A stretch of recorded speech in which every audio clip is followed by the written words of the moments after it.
There we go. Testing, testing. Plot twist, that's all we did here at SHS. Anyway, back to this attempt at conveying some sort of message to all of you. I wanted to create a solid, memorable speech, but all I could think of was the usual cliches like how to achieve your goals or some other words of advice. While it would have made a good speech, it wouldn't be a memorable speech. For weeks, I racked my brain trying to come up with something. Anything. But I'm afraid I have to admit I failed. I couldn't come up with a single darn thing. Not one message, piece of advice, wish for the future, nothing. Beautiful, nothing. So I did the one thing I'm best at. I went to my friends for help. And as always, they delivered. They're always so full of potential. From the day they arrive on the planet and blinking, step into the sun, there's more to see than can ever be seen. More to do than... No, hold on. That's a Lion King. But the point still stands. I would not be here if it wasn't for them. And they deserve to be up here just as much as I do. Therefore, I'd like to share some of their ideas for a speech. I'd like them all, and so will you. So without further ado, allons-y. Above all, everyone told me to try to keep this speech short. So I apologize if you want me to talk more than Dean Kamen.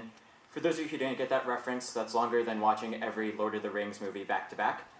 And if you still didn't get that reference, just understand it's an unfathomable length of time. The second suggestion was for me to go up to the mic and say, now you're hearing a bunch of speeches today, so instead, here's a list of one-liners I prepared for you. I almost went with this one. I even started to compile a list of one-liners with the aid of my friends and copious amounts of time on Reddit. However, as much as I'd have loved to do that, I wouldn't just only say one-liners like, I have an inferiority complex, but it's not a very good one. Or perhaps, I'm sorry and I apologize mean the same thing, except at a funeral. I could do better. It's really not me. It's not something I could see myself doing. I was also told I should have people pay me to advertise their business.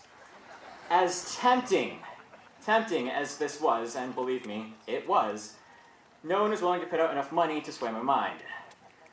The next suggestion involved just tilting over the podium, going back to my seat and waiting, but let's be honest, that would just be awkward.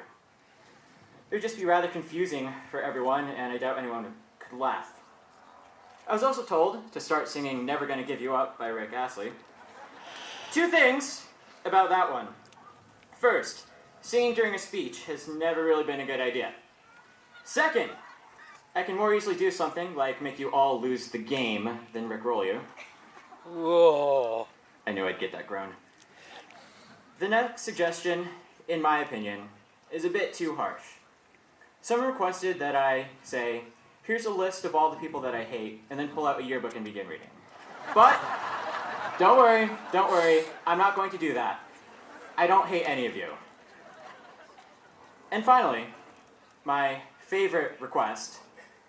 One of my friends suggested that I filibuster this speech.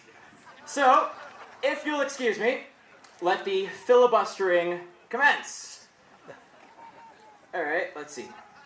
Abate C. 11 John's Anns, 203, 732, 2158. Abel's Adam, 132, Long Shelton, 203, 513, 2204. Of course, I'd expect to be tackled by some authority figure by the time I got to the B's, so I think it might be best for me if I just end it here. Now, I'm afraid I lied to all of you at the beginning of this speech, at the beginning of all these shenanigans, because I'm going to end with some cliche and leave you with a bit of advice. Here it is. Please, all of you, just need to calm down. Stop obsessing so much, because there will be a moment in your lives when you realize all this stress that you've been under really means nothing compared to the rest of your world. I hope this advice isn't coming to all of you too late, and please don't ignore it. Don't forget to be awesome. And now, allow us to be graced by the wise words of our valedictorian, Brian Davis.